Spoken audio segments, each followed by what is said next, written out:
What's up, Zoomies?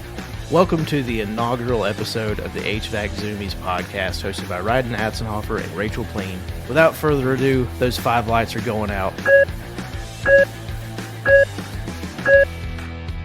It's lights out. And away we go. Let's do it.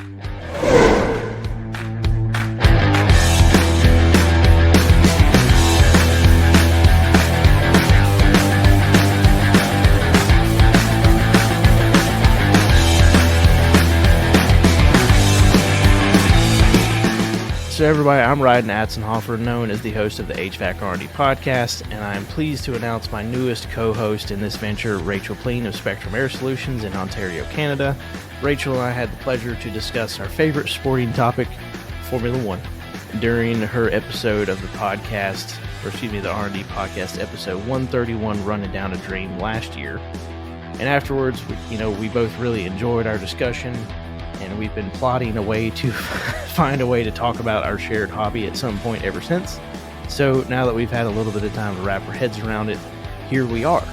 And this show is meant to combine our two favorite subjects, HVAC and Formula One, with a show that gives you some monthly updates on the world of HVAC, and then we'll transition into the world of Formula One in one way or another for a good bit of banter, discussion, and analysis of the upcoming 2025 Formula One season as we get into it.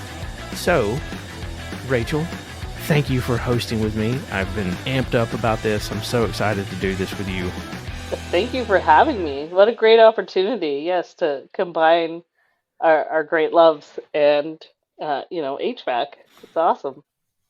And, I could care, I hate to say this, but I almost could care less if anyone listens to the show. This is just, this is meant to have a good time, and I hope some other people can come and have a good time with us and, share our loves and our two different passions together.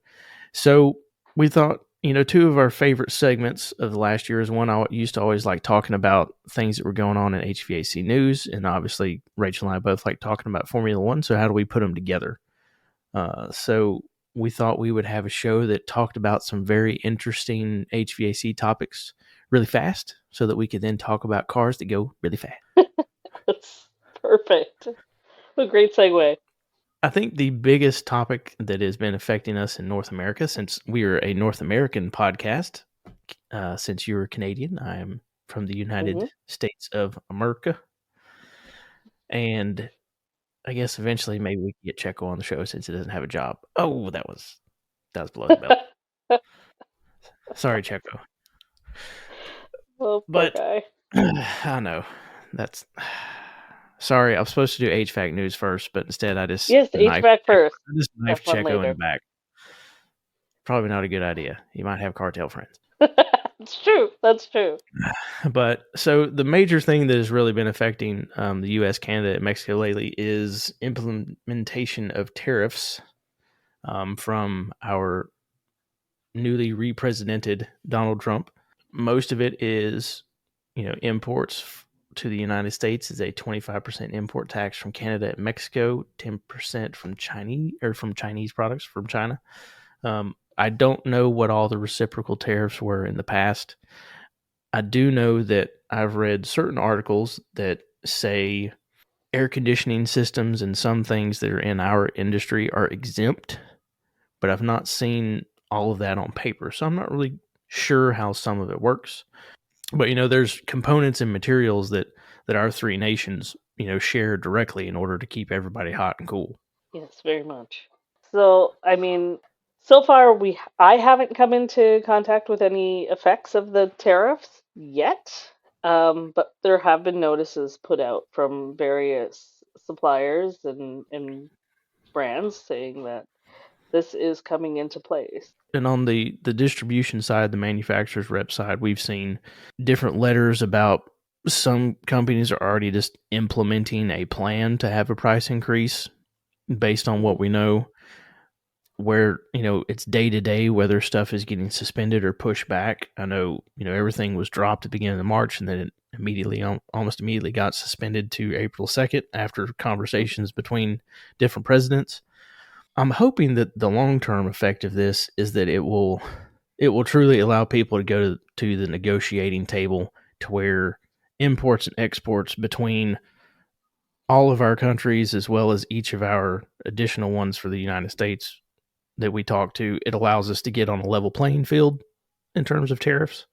I think trying to read into it and understand why they were put in the way they were put in it looks like a negotiating tactic that hopefully we'll see it all come back down. Yeah, and that's the part I personally am not fully understanding is why. For what end? What do you want in the end? Obviously, the money is nice, but I imagine has more to do, like it's more involved than just the money aspect of it. So from what I understood, obviously there's things built into it. Part of the conversation in the one article I read about President Trump and the President of Mexico is that part of it is they want to stem illegal immigration through the southern border, as well as continued increases of fentanyl being pushed through the Mexican-U.S. border. And then from the Mexican side, they want to lessen illegal guns that are being trafficked across from the United States into Mexico. Those are two of the things that they want to change. Yeah, and I understand that completely. Completely get that. I just don't understand how who we're targeting with this, right? So like yeah, the 25% is you're attacking the wrong people, right? If you're actually going to take that 25% and put it into, you know, the building the wall and all of those things to help alleviate this stuff, then maybe. But I don't know where this is going and why you've implemented this, especially on our end. Well, and from the other things that I've read, and like I said, this is things I've read. This doesn't mean that it's the correct of it, because the only one that actually knows what they're doing with it is Trump and the rest of them. We see what filters through quote unquote media. From what I understand, a lot of it is about balancing out trade relationships. So there's a lot of trade relationships. Let's say, I'm going to say Mexico. This is completely hypothetical. This is just how to explain it. The way I've seen it is certain countries, let's say it's Mexico, whenever we when we export something to Mexico, they're charging us a fee. Maybe it's a 10%, 25%, whatever. So our export fee that we are paying them is this percentage. But then the import fee that they're paying us to do the reverse is much less than what they are making us pay. What I've understood it is that Trump has looked at what we were paying versus what we were asking them to pay, and in most cases, we were the ones fitting way more of the bill than the other country. So he was implementing the tariffs to try to force them to negotiating table so that we could be on a level playing field. Because in most cases, it sounds like the trade deficit is being grossly taken advantage of, and we're paying other countries way, way more than they're reciprocatedly paying us for doing the same things. Oh, interesting. Okay. I did not hear that side of it, but that would make sense from your perspective. But like, I, is that actually happening? Is that actually it? I don't Because it know. doesn't seem like Mexico is really thriving in that respect, right? Hello? Oh, we're back. Oh, thank God. I don't know what happened. Yeah, I don't either. Oh my gosh, sorry. What were we talking about? Oh, right. Tariffs and stuff way over Tariff. our heads, probably. No, I was just curious as to what the end result was to be, and if it is to even the playing field, then I kind of understand. But um, I just I don't I don't know if he's. I feel like from outside of America, it feels like, strong arm tactic. All that stuff about the 51st state and all of that, like that's really kind of hitting a little bit below the belt, you know? And no, and I So agree I with haven't I agree loved with that that. part. Yeah, I've been saying like maybe the state should just become the 14th province. That's not a bad idea. It's not so bad up here. Just be But very, very sectionalized. yes, yeah, no kidding. Yeah, so it seems like a strong arm tactic. I understand there's the immigration thing and guns and drugs and all of that is plaguing all three of our countries. So, we do have to work together, and I think that these tariffs are just making our divide greater. So would like to see where this is all coming from and No, what the and I whole did too. point of it. Yeah. I did too. I like you. I truly hope it is a tactic to level the playing field. I know some of it is they do want manufacturing and some of those things to come back to the United States, but Hmm. whether you put a tariff in or not, you can't build a factory overnight. You can't relocate manufacturing back to the United States overnight for certain things. And Hmm. there's plenty of things that we no longer produce at all that we have to outsource now, which is why there's Right. there's not a single HVAC product that there's plenty that say made in the USA, but it should say assembled in the USA because ain't everything in there from here anymore, fellas. It's just not. Right. I hope it's a tactic to level the playing field for all involved, Hmm. and I do think he has to, as the president of the U.S., just like president of Canada, they have to focus on something that Hmm. is going to be the best interest of their country, and that's because that's why we put Yes. politicians in office. Is we hope that they will do the best to do things for our countries. It just doesn't always seem to work out that way. And we all know the path to hell is paved with good Hmm. intentions. So we can, I hate to say it, at this point, we're kind of just got to see what happens. Some other major things going on around our industry, since we topped it off with a scorcher of a topic, is the trade show season kicked off I know. really heavily the last month. So we had AHR, which I was at. You guys heard some shows from there. Then we had the International Builders Show, we had the Wet Show, the NAFEM show, shows all around. So I know you guys have, what is it, CMPEX? Yes. CMPX. I know, it's not happy. It isn't happy. Okay, comes and goes. Comes and goes. Comes and goes, just like trade shows. Sometimes there's a lot of people that visit, and sometimes there's not. Um, So true. I, I know, I know AHR had, I think I saw a post that had over 50,000 people in Orlando this year. The Wow. IBS show in Vegas had over 81,000, I think is what it said. There's no statistics that have been announced for the Wet Show yet. NEFM in Atlanta, I believe, was around 20 to 30,000. So I mean, all different aspects of the air and water in those major shows was heavily represented. And there's a whole bunch of other shows that were going on that I don't even know the names of or when they happened, but I know there's been a boatload of trade shows and conferences the last month. And it looks Yep. like March so far is just as full based on what I'm seeing around social media. I know EGIA Epic was this week, I think, or this past week. So there's a bunch. Yes, I was very I had a lot of FOMO with you guys all being at AHR. I know I'll have to make a trip out there at some point in time, and I think next year is Vegas, if I Yes, it is. heard Yes, it is. correctly.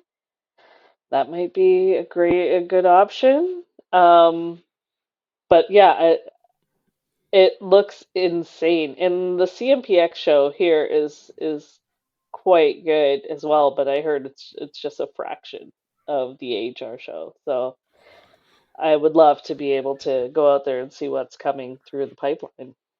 You know, the pipeline doesn't get taxed too heavily. That's true. That's true. Um, I know I've had plenty of people that are trying to convince Kristen and I to come to CMPX next year. Yes, you can stay with me. We have extra room. Okay. Absolutely.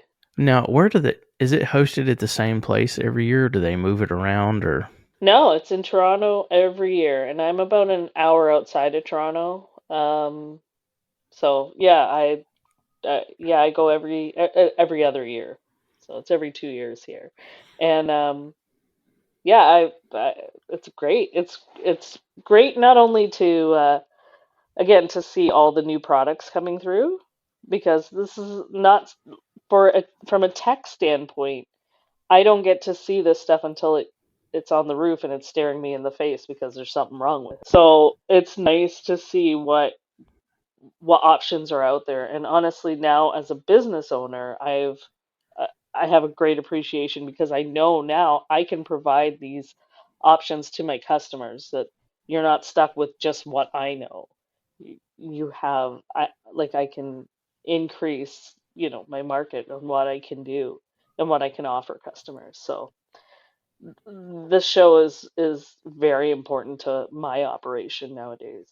So that's why AHR would be incredible to go to.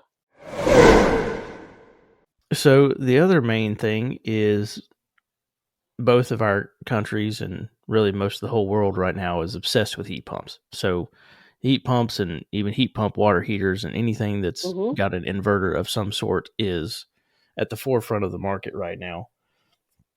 And then I'm seeing companies that never even produced residential heating and cooling products suddenly are just jumping in the game. So in a market that's already has loads of manufacturers, we're now getting even more, which is even Yeah. more interesting in some ways. So I'm curious to kind of see how it happens, because at the same time we're seeing all these people start adding to their product lines and adding heat pumps and different items to it. We're also seeing other major manufacturers trying to buy up the other ones as quick as they can at the same time. It's a Hmm. very interesting cat and mouse game that our industry is playing right now. Everything's in warp speed. We're doing these things so quickly. So here in Ontario, we had a program from the offered by the government to upgrade your, for energy efficiency and all these things. You could upgrade your equipment and you'd get a huge rebate. It was huge. I think they were offering like $6,500 for an installed, um, as a rebate for a heat pump, which was insane. And honestly, I got basically everybody I know who needed an air conditioner to throw one of these in and get the rebates done. Um, but I I think they're great. I just worry because we are quite heavily dependent here on natural gas. And as we become more and more electric, because they're putting in, there's so many incentives to, with the carbon tax, I'm sure Oh you've yeah, heard, oh yeah. and all of those things. Yeah, so we just don't have the infrastructure We don't either, to, and that's what yeah, no so I one's don't talking know about. exactly. I understand, and I think it's great that we want to go more green, and electric, is 100% output, which is incredible, not like gas, right? But we don't have the infrastructure for that. So it will come to a head at some point, Oh, and it's going to, hope, most definitely. yeah, yeah. But I do love the heat pump. I wasn't a big fan when a couple years ago when it first started, really making a presence. But I'm big fan of them now. Well, and what's interesting is I grew up in the mountains, but my dad was always focused on trying to be ahead of the curve. Hmm. So, like, we were putting in mini splits when I was in high school. We were Awesome. we were selling primarily dual fuel 90 plus systems my entire Hmm. career. Until I got into distribution, I had never sold an 80% furnace. I never even put one in. Everything we did was 90 plus because we were in an LP market in the middle of Hmm. nowhere, Hmm. and gas was expensive enough, but a lot of times, if they ran out of gas wherever they were, I mean, it's sometimes it takes days to get it back. So you're better off having at least something that's more efficient and they can get more money out of what they're spending. Yeah. But it's nuts. Sounds like Pops was way ahead of the curve. Good for him. Cajun Joe has always been a sly fox. I will say that. Agent Joe. Yeah, Cajun Joe. All right. Well, my dad was Smoking Joe because he smoked for like, 60 years. And yeah. Yeah. So my brother's friends all called him Smoking Joe forever. So it was pretty funny. So my dad was born and raised in New Orleans in the 40s. He is pure Awesome. blood Cajun. Wow. Yes, I would say so. Yeah, how he ended up in the mountains of North Carolina is a whole other long story. We'll get into that We'll another get season. into that over the season, I'm sure. Yeah. So, talking about heating and cooling people, I guess we'll use that as our cheap segue into the world of Formula One. Love it. So we'll talk briefly about some of the major rule changes. I think there's actually 14 or 15 in all, but I kind of just got a couple of highlight rule changes. Yep. The first one, I guess we can talk about, is the mandatory driver cooling systems for hot conditions. So, how that's stipulated is that in races where temperatures exceed 30.5 degrees Celsius, sorry, foodie, it's not always Fahrenheit. Um, Cars are now required to be equipped with cooling systems to help drivers maintain optimal performance and safety.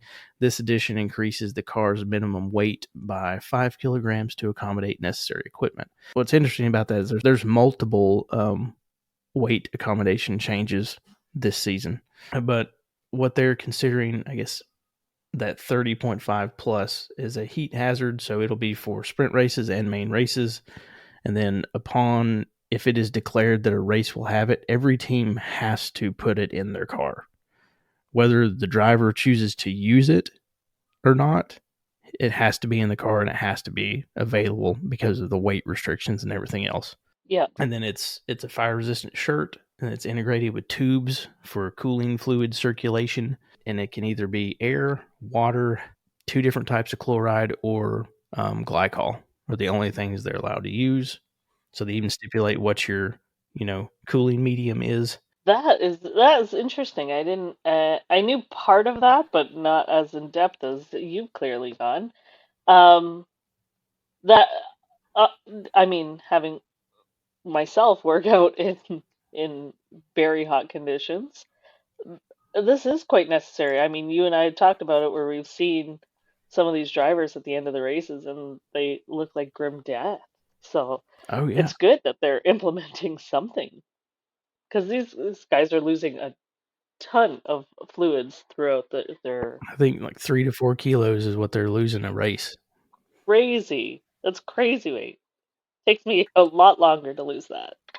So if it's practice or qualifying, it's a 2 kilogram weight balance. If it's sprint or in the race, it's 5 kilograms. So there's still rules in between which way it goes, which is interesting.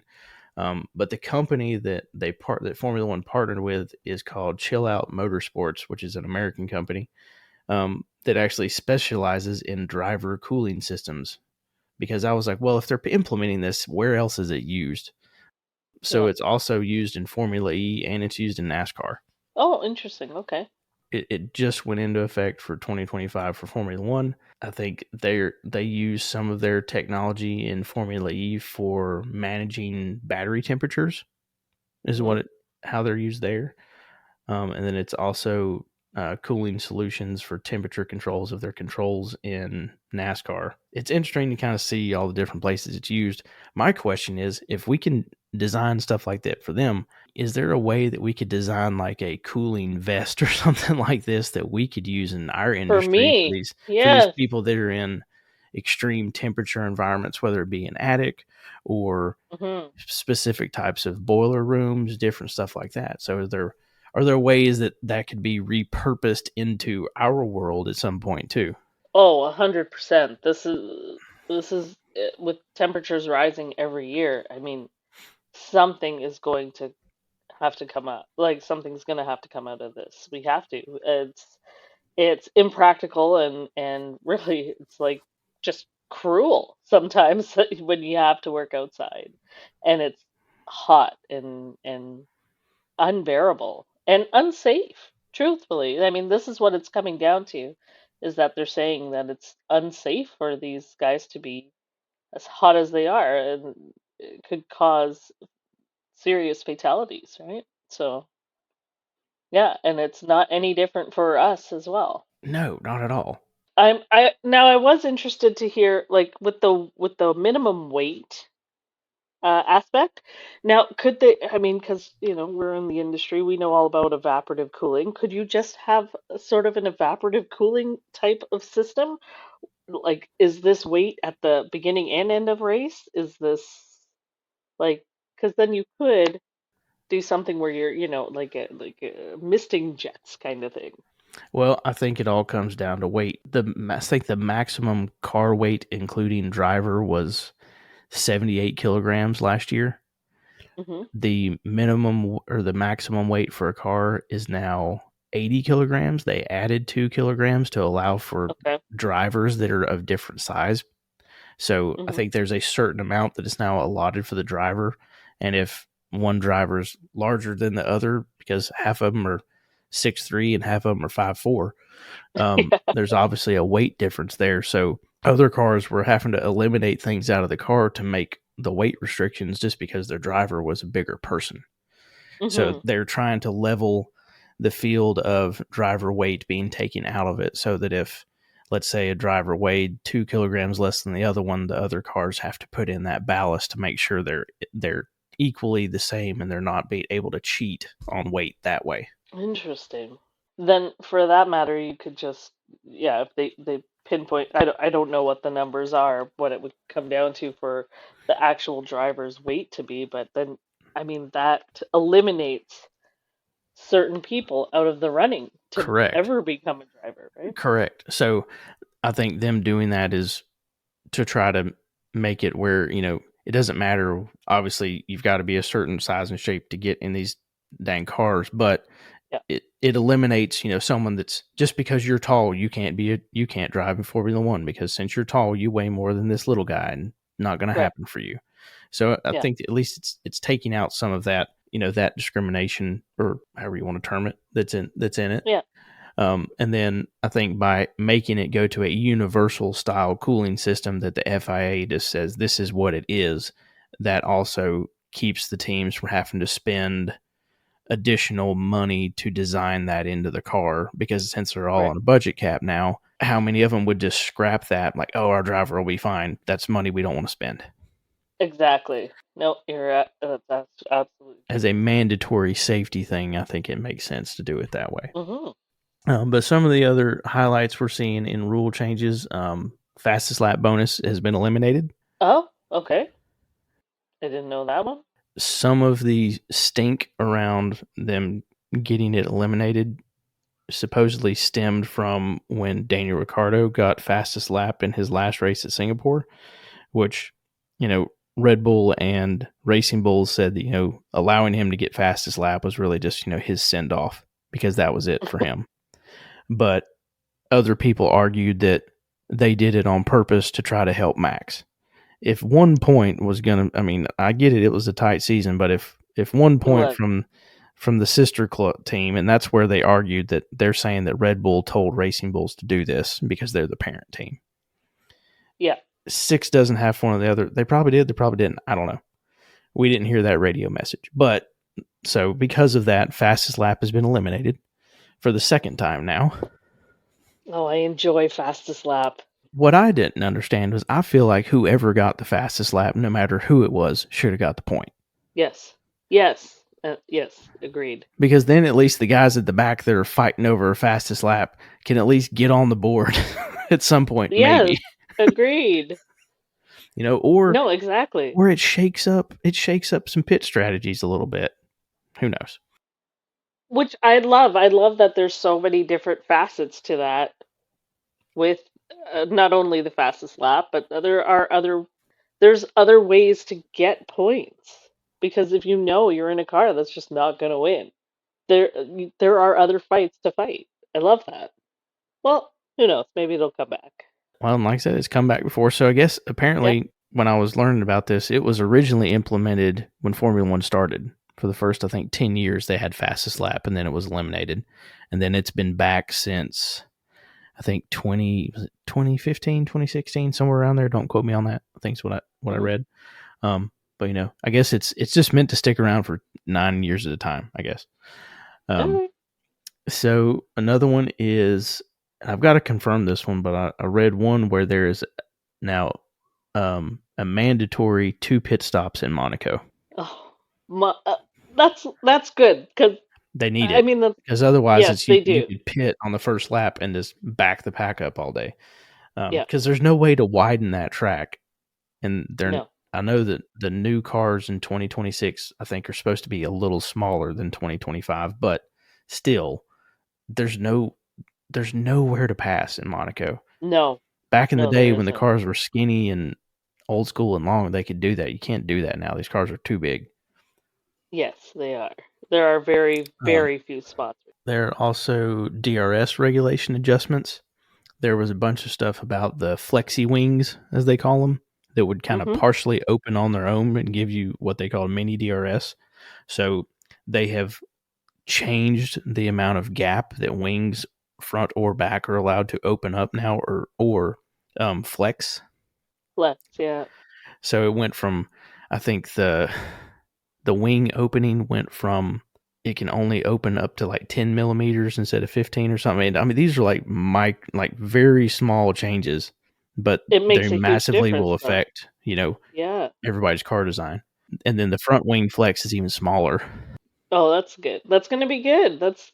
I think so too. That'll be interesting. Yeah. Um, a couple of years ago, they had an issue, quite a few cars with I think with the newest regulations where they were, a lot of them were porpoising Mm-hmm. a lot, and then I feel like the DRS was affected pretty greatly with that. So it'll be interesting to see how this plays out. It was Merckx that had, I think, the most problem with porpoising, wasn't it? If I remember correctly, because I remember constantly Yes. Lewis just always just being like, Yes. man, this thing is beating me to death. I know. I know. It was awesome. It was actually pretty funny to watch. Well, because you just watch it and it's Yeah. like, doop, doop, doop, doop. It's like, how in the world? Yeah. It makes you just question aerodynamics in so many different ways. Exactly. So that's where like the tightening up those regulations with DRS would have a great effect on this. Well, and it also eliminates other teams from finding a way to increase straight line speed just from allowing their wing to open up without it actually being DRS. So I get that Right. part too. They've doubled mandatory rookie practice sessions. I love that. Yep. So in 2024, you had to field rookies at least twice throughout the season on a practice day. Now it has to be 4 times. It's always the first practice session, and it's meant to be, seeing emerging talents have increased exposure and experience during race weekends. So, and the way they've limited, I know they changed a lot of testing rules. Used to, you could have unlimited testing in an old car. Well, now they have changed that. They have limited the amount of laps you're allowed to run in older cars. So that's part of this also. Oh, okay. So they're trying to change a lot of that. But those are just some of the highlights. I know there's a few more. Yeah. I mean, we saw I think it was Ferrari had Ollie Behrman come in and he was Mhm. incredible. Yep. So I mean, getting these rookies to step up is going to be. I mean, Ollie Behrman has a seat now.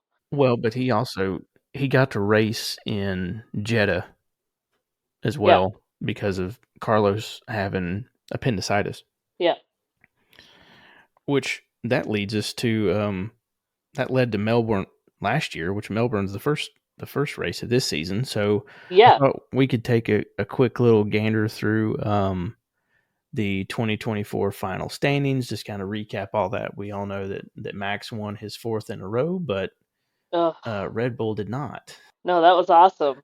Yep. So driver standings: Max, Lando, Charles, Oscar, Carlos, George, Lewis, Sergio, Fernando, Pierre, Nico, Yuki, Lance, Esteban, Kevin, Alex, Danny, Ollie, Franco Colapinto, which I hate that he didn't get a seat, but I think he's reserved for Alpine, I think. I liked him. I did too. But when they already had signed Carlos Sainz, he's not losing his Yeah, seat. yeah, exactly. And then Guan Yu Zhou, Liam, Valtteri, Logan, and then Jack. It hurts to have Valtteri so far down at the bottom. Well, and now he's back at Merck as the reserve driver this year. Yeah, yeah. That'll be great. That'll be interesting. And then team rankings: McLaren, Mercedes back at the top for the first time in since the 90s. Hmm. 666 points. Who's the devil you did to deal with there, Zach? But then Ferrari hot on their heels, Red Bull, Merck, Aston Martin, Alpine, Haas, Racing Bulls, Williams, and Sauber. And then they eventually will be Audi. Yes, next year, right? Yep. So next year they'll be Audi, which we also will have an 11th team on the grid next year. So that'll be even more interesting. I like adding a few more cars to the field. Why not? I Mm-hmm. mean, because every time you see them fill that grid, there's always those extra spaces behind them. You're like, why don't we put a few more cars in there? Why not? You Just know, adds more into the chaos. that's right. Well, because I mean, I remember watching it when it was 24, when it was 12 teams. I mean, that worked Mm-hmm. out. That was always fun. This was, I swear, I think this is the most driver changes I've seen from season to Yes, season, and at least in a long time that I can remember. Which 23 and 24 was actually the same driver lineup, so it's interesting to actually have identical driver lineups and then going to one that just completely just changes. it really did. Yeah. Updates to teams this year. So Alpine is Pierre Gasly and Jack Doohan, which Doohan got his maiden trip in the Alpine in the last race of last year in Abu Dhabi. He Yep. replaced Esteban Ocon and Oliver Behrman are now the two drivers for Haas. Aston Martin remains Lance Stroll and Fernando Alonso. Obviously, the bombshell of last season was the announcement of Lewis going to Ferrari. So we have now seen Lewis in red officially as he joins Charles Leclerc. Pretty crazy. Yep. Kick Sauber is a complete new lineup with Nico Hulkenberg and Gabriel Bortoleto. McLaren remains the same as Oscar and Lando. Kimi Antonelli joins Mercedes alongside George Russell. Isaac Hadjar joins Racing Bulls next to Yuki. Liam Lawson has been promoted to Red Bull next to Max, which I think that will be very interesting. That will be. And then obviously Carlos to Williams, which I think could be a dark horse best move of the year. I don't know. I just, for some reason, I feel like he's got, he had a bit between his teeth all of last season. He proved Mm-hmm. that Ferrari, I think, really are losing a world class driver. Not that they didn't gain one in Lewis. No, you're right. Yeah, I'm really curious to see where can Williams go with him this year. yeah. Yes, this will definitely be interesting. And in practice, I mean, uh, both Ferraris look great, right? Like they've both been. Which, so yeah, we can talk. I got some preseason stats in front of me from testing, so we can break that down as we're talking driver changes. Yeah, So Carlos had the fastest lap time. He also had, I believe, the most amazing. laps run. So he ran a 129.34 on day 2, which was the fastest recorded for any of the practice sessions. Mhm. Lewis and Charles were Lewis was right behind him. He was a 129.37. And then Charles was a 129.43. George behind them a 129.54. Max at 129.56. I mean, everybody's in that, a few Mm-hmm. tenths now. I love seeing the field just pack in there.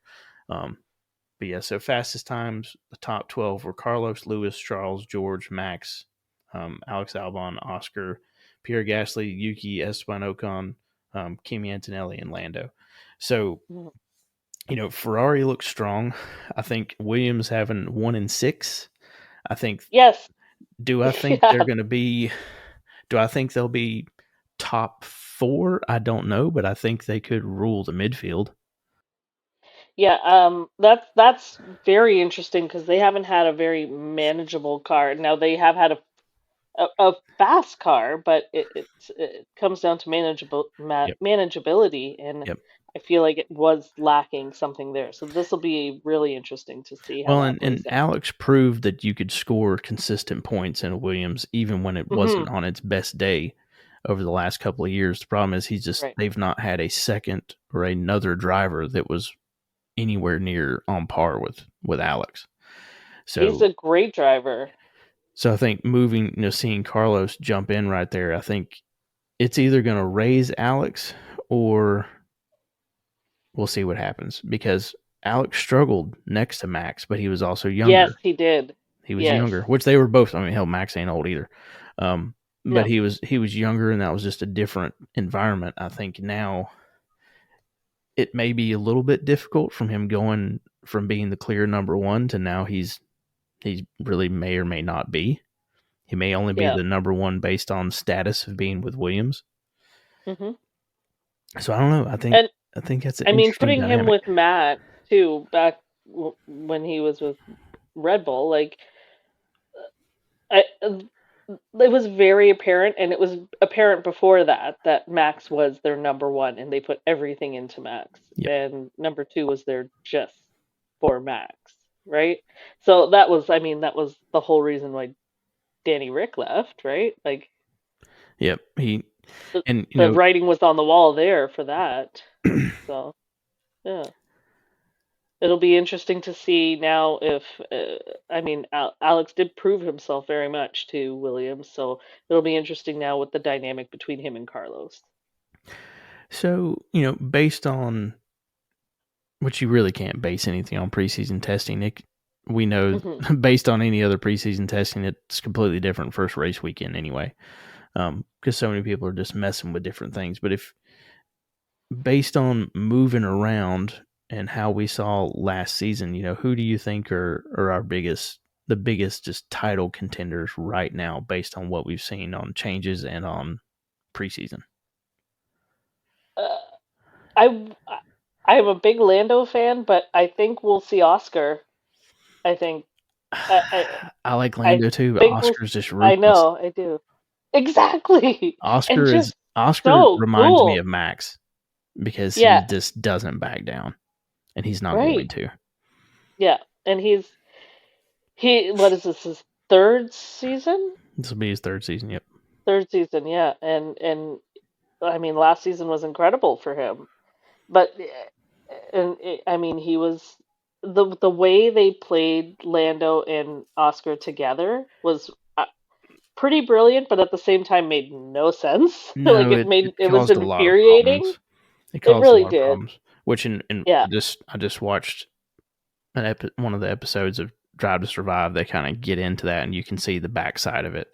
Um, and you could there was truly not a real number one. That's why Oscar was always so right. aggressive. He was like, "Well, if we're Yeah, going to be allowed to race, I'm going to race." And yeah. then I think there were times where Lando expected him to not do things that he did because I don't know if Lando just expected to be treated as number one because he'd been there longer by Oscar, but Hmm. no one's going to treat you as number one unless you were told to do it that way. Right. And Um, they made that very apparent last year when they told, but they Lando did it to way too late. fall back. Yeah. And they Yeah, just did it way too late. I think yeah. this year, I'm curious, are they going to let him race for the first part of the season? Or are they going to, is Zach Brown going to literally put his foot down and say, nope, Lando's number one. This is how we're going this year. Yeah, But if Lando's yeah. not performing, then it could switch. I think that's almost the way they're going to have to play it. And they have two very strong drivers. So that is going to be that's going to be a hard agenda to push if you're going to back one, because you have two excellent drivers. Well, and I think that's It, what we've seen across multiple teams going into this year. There's going to be a lot of teams where it's going to be hard to figure out who number one is hmm. Yeah, I agree. because A lot of them did have an edge, whereas like Lando and Oscar, I feel are very well matched. mm-hmm, But like with Max and Sergio, like even not last year, but like the year before, Sergio was could have been you know neck and yep, neck with Max. yep, He and had he the just ability to do so. and I think had he pushed and maintained longer than what was it? I think it was the first 3 or 4 races. Like he was really on his game, and then he just started falling Yeah, off. I think if he yeah. had maintained it for longer, there might have been more of a chance for them to be like, okay, Checo, it's your year. Max wouldn't have stood for that, neither would have his dad. All right, so we were talking about title contenders. Um, Hmm. so obviously Lando and Oscar are kind of at the moment they still supposedly have the fastest car. I don't think all of their testing stuff went according to plan. I don't think all of Red Bull's testing No, went according to plan. There was a bunch of different things. I mean, at one point a guy drove a bus of people onto the track, not paying attention to the turns he was making. So there was a lot of crazy things going on at preseason testing. Um, yeah, but I think Lando and Oscar and McLaren obviously have the number one car. Hmm. I don't think you can ever rule Max out, because Nope. Red Bull could be bad for 5 races and then they may bring an upgrade and blow everybody out of the water. So who knows? But I do think Yeah. they're going to have a hard first couple races, very likely. Yeah. Well, I don't know. Ferraris look I think it was. strong. Sorry, I think it was the beginning of last season. Wasn't Fernando Alonso on top for a while? Not on No, that top, was but like, 23. That was 23. yeah, He was, he was performing quite yep. well. And then they brought upgrades that went, and the car just went off a cliff backwards. Yeah, exactly. So, I think right now, so many of the cars, there's about a second between the first and 12th fastest lap time. Hmm. I mean, there ain't much in Crazy. it. So I think it's going to be a topsy-turvy year. Ferrari is very strong, and I think that's another, big 1 and 2 fight. Charles has been the number one for a couple of years. Carlos, I feel like, really unseated him as a number one, but never got treated like a number one. Lewis Yes. didn't go to Ferrari to be a number 2. No, definitely So not. I think Charles, one, is going to understand what it felt like to be Carlos for a little while. And I also think it's not crazy to think that Lewis or Charles could be in the running for a title either, because the Ferraris look really fast. Yes. And they're both seasoned drivers. Yep. Yeah. I think Merckx could be decent, but I don't see George as a world champion this year. I don't. He still makes too many mistakes, kind of like Lando, even though Lando's got the car, I think, to win it. I don't know if he will. Mm-hmm. There's Outside of also a that, lot of strategy. They weren't great with the strategy last year at all. Nope. I feel like most of Carlos's best races were when he just forced them to use the strategy he wanted. Yes. Yes. Smooth operator. Oh, so good. It's okay. So one of the regulations was it swearing? We forgot about the profanity one. I had it in here. Yes. I can't. Does that include singing if they don't have the licenses for the songs? Because honestly, that was that was so good. Who knows? Oh, I think, I'll be honest, I think I have no problem with them having restrictions on obscene language in, like, true press interview moments, that kind of stuff. I get it. I don't want them up there dropping F-bombs while they're, at a panel, whether they're frustrated or not. Keep yourself in check on that one. However, I don't think it's fair to penalize them for inter-team radio messages just because you decided you wanted to broadcast it. They're not having those conversations so that you can broadcast them. They're having those conversations as one-on-one with their team. And when you're in the heat of battle, as we will call it, or as they always like to say, when the cars are in full anger. I love that term. It's so funny. I don't think they should be held to that. I don't think it's fair, because the last thing on my mind is if I should say fuck or not when I'm going 200 miles an hour. Exactly. Sorry. Exactly. No, it's so true. I completely agree. You can't censor the pit at all. No, it's not fair. That's not fair. No. They should be like, I mean, they're doing their job. They're not anticipating to be mic'd up all the time, even though a lot of times they are. Mm-hmm. And I get it, professional athlete to a point, but we're not micing up the locker rooms at an NBA game. We're not micing up the locker rooms here and there. Now, we mic up guys on an NFL sideline? Yeah, but usually they know they're mic'd up. So that's a whole different ball game. I don't think it's fair to penalize them for things that end up getting taken out of context. That's not fair. Full stop on that. Yeah. Agreed wholeheartedly. But it'll be interesting to see, because did Oscar actually get fined? This year or last year? Just I know he got fined last year. He and Max both, and a couple others. Yeah. That's terrible. So I don't think that's fair. Like I said, if it's in, which, hell, I don't even think they should be allowed to hit him in the cool down room. since they've just, which those are some of the best conversations. If you get like a mixed cool down room, those are always funny. Incredible. Yes. Yes. Those are funny. But I don't think it's fair to police that one unless it's in a, press bullpen, press conference, that sort of thing. Yeah. In the cockpit going 200. No, sorry. Exactly. I completely agree. So And Carlos should be able to sing whatever he wants. absolutely. He's got a beautiful Voice voice. of an angel. Beautiful voice. So, next week, Australian Grand Prix, opening race of the season, going back to Melbourne. I have to say, Melbourne, I love all the tracks for certain different reasons. I always think Melbourne's interesting because you've got 2 DRS, tracking zones, but there's actually 4 straights where they get to use it. So there's 2 detection zones and 4 straights. So main straight and then the second straight, you'll have DRS. And then on the back side, between turns 8 and 9 and 10 and 11, you have the other DRS zone. So there's a lot of opportunity to go fast.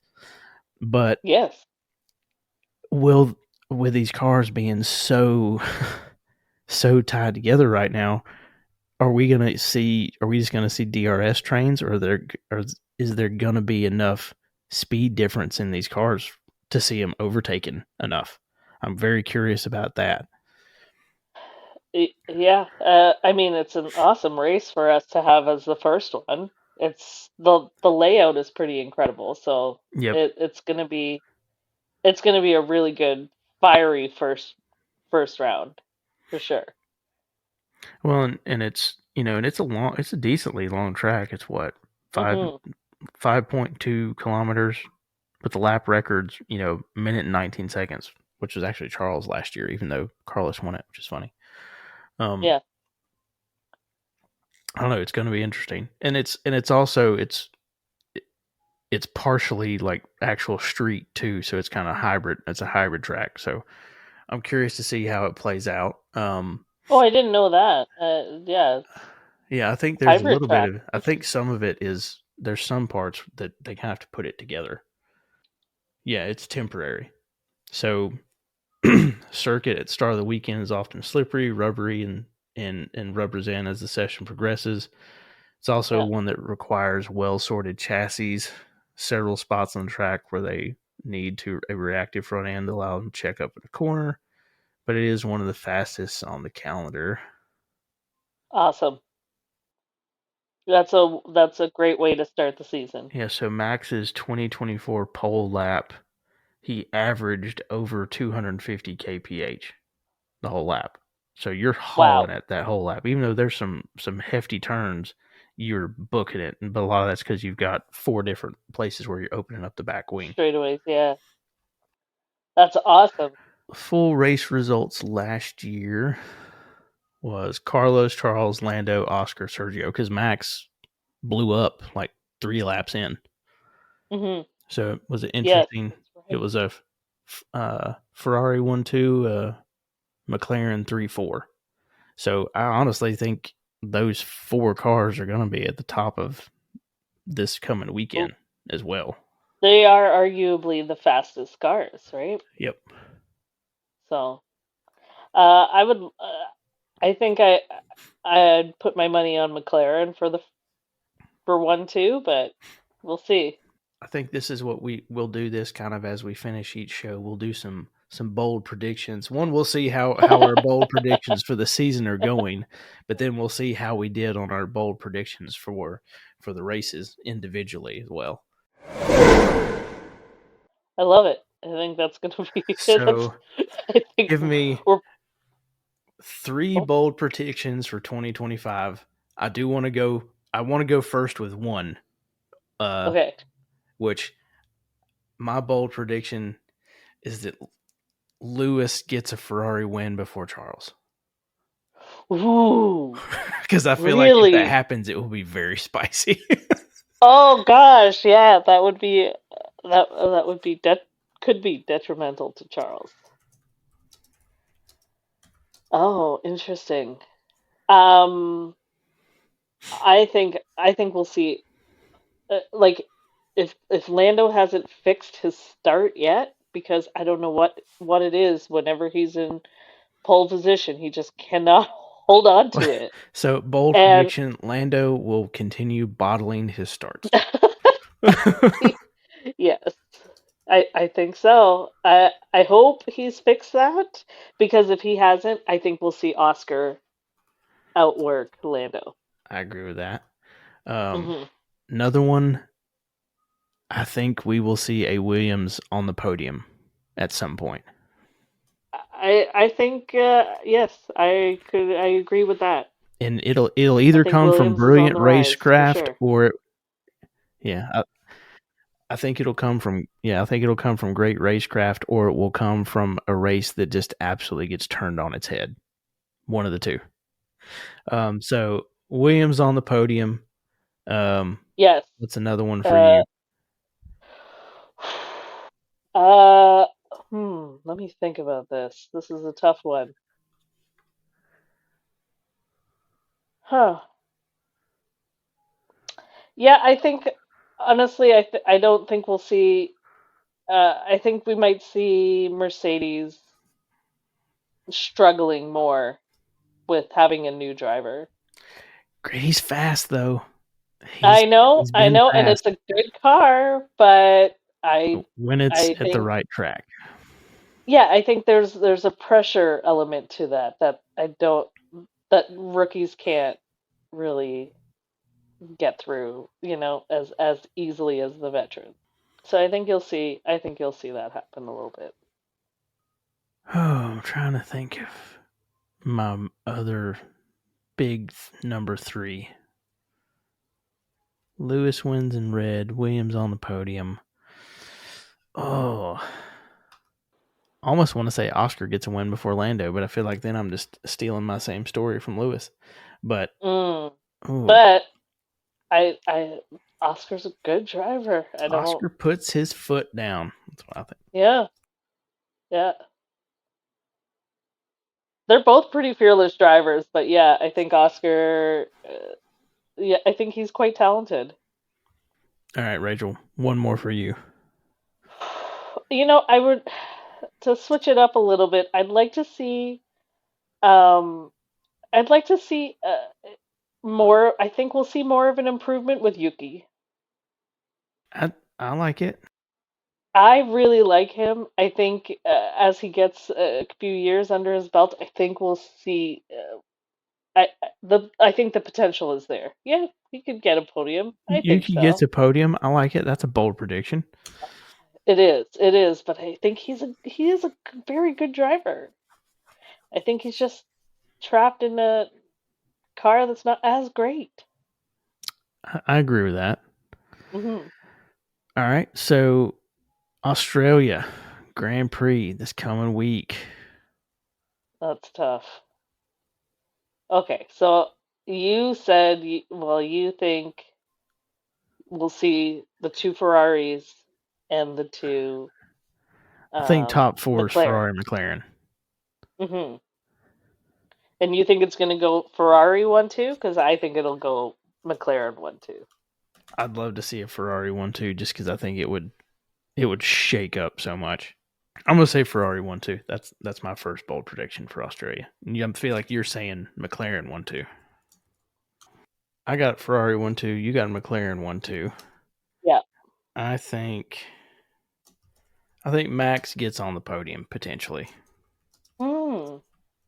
I think we'll really see whether the Williams get on podium. I think we'll see what Williams is really capable of with having, the straightaways and being able to see what they can actually pull, because they were a fast car last year. Yeah, So and I'll put you down as Williams in the top 10. Easy. top 10. Yep. Well, I Yep. think both of them. Actually, I'll say both Williams top 10. That's more bold. Yes, I agree. Um, and then I almost want to say uh, Nico Hulkenberg gets a point. I think he finishes 10th. I think he drags You that Sauber. think? See if he can drag that Sauber forward a little bit. Interesting. Well, I think there's gonna be a crash of some sort. There's gotta be. There's gotta be some sort of Yeah. drama. So. Well, there's definitely if there's one thing we're set up for is crash drama this year because we have six true Mhm. rookies. I think is that Mhm. what it is. So yeah. So well, Liam's not a true rookie, but he's a rookie in a Red Bull, and Red Bull is historically Yeah. a bit more loose of a car than an RB. So Yeah. Liam's not a rookie, but he's on the cusp. He's also very bold, so I could see that happening. Yeah. But We can Isaac also Hajar's a rookie, depend on. Antonelli's a Oh. rookie, Mhm. Bortoletto, Jack Doohan, Ollie Behrman. There's a bunch of youngins. Yes.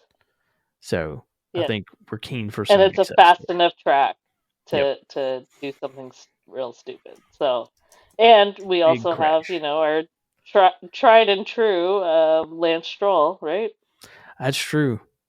So, That's true. yes. So yeah. So big crash. That's I think there's going to be a big crash. This is terrible that they're laughing at us.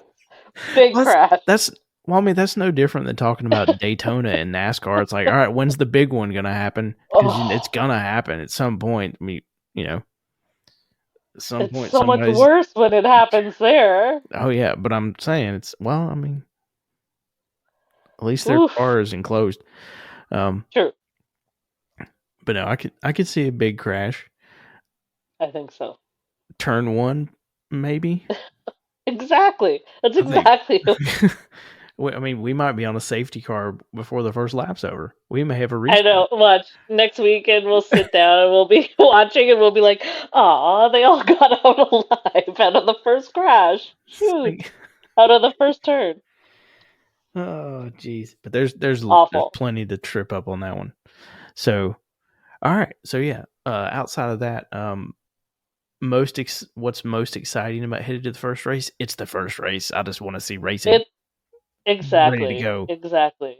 Yeah, and this is a great track to do it on. So, All right. Well, everybody, thank you for tuning in to the first episode of the HVAC Zoomies with Rhydon and Rachael, the R&R. We don't have all the socials and everything else sorted out, but we're going to figure that stuff out. But thank you guys for listening. Please go find us on the HVAC R&D podcast, as well as through HVAC Rach on social media. We'll start getting everything posted. We'll get everything sorted out and figured out. We'll get logos and stuff done. We'll get some cool stickers and stuff done. So looking forward to it. Thank you, everybody, for listening and wasting some time with us. Rachael, thank you so much for having some fun with me doing this. thank you for having me. I'm looking forward to a great season. Yeah, I think this is going to be a good time. So, Yeah. everybody, have a great weekend. Enjoy the first race of the season, and we'll catch y'all after.